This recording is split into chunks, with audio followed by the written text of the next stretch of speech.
দলের সব পদ থেকে পদত্যাগের ঘোষণা দিয়েছেন জাতীয় পার্টির কাজী জাফরের অংশের মহাসচিব আহসান হাবিব লিংকন। একই সঙ্গে আসন্ন ত্রয়োদশ জাতীয় সংসদ নির্বাচনে স্বতন্ত্র প্রার্থী হিসেবে কুষ্টিয়া ২ আসন থেকে নির্বাচনে অংশ নেওয়ারও ঘোষণা দেন তিনি। শনিবার নিজের ফেসবুকে দেওয়া এক পোস্টে তিনি এসব কথা জানান। আহসান হাবিব লিংকন নিজের একটি ছবি যুক্ত করে ফেসবুক পোস্টে লিখেছেন, আমার স্বপ্ন ছিল সততা, নিষ্ঠা ও দেশপ্রেম দিয়ে সারা জীবনের অর্জিত সুনাম সুখ্যাতি দিয়ে নিজের অর্জিত মেধা ও যোগ্যতা দিয়ে বাকি জীবনটুকু শহীদ জিয়াউর রহমান এবং দেশমাতা বেগম খালেদা জিয়ার সুযোগ্য সন্তান বিএনপির ভারপ্রাপ্ত চেয়ারম্যান তারেক রহমানের ঘোষিত ৩১ দফা ও দেশ পরিচালনায় অবদান রাখব। স্যান্ডেলিনা সো, রূপচর্চায় আভিজাত্য।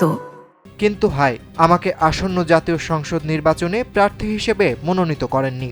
পরে তিনি গণমাধ্যমকে বলেন, বিএনপির সঙ্গে জোটে ছিলেন, এবার তারা ৬ জনের নাম দিয়েছিলেন। পিরোজপুর ১ আসনে দলের চেয়ারম্যানকে আসন দেওয়া হয়, কিন্তু চেয়ারম্যান অসুস্থ হয়ে হাসপাতালে ভর্তি থাকায় নির্বাচন করবেন না। এ সময় আহসান হাবিব লিংকন অভিযোগ করেন, অনেক ছোট ছোট দলকে ৩টা-৪টা করে আসন দেওয়া হয়েছে, সেখানে তাদের অবজ্ঞা করা হয়েছে। ওই পোস্টে তিনি আরও জানান, দলের চেয়ারম্যানের কাছে পদত্যাগপত্র পাঠাবেন।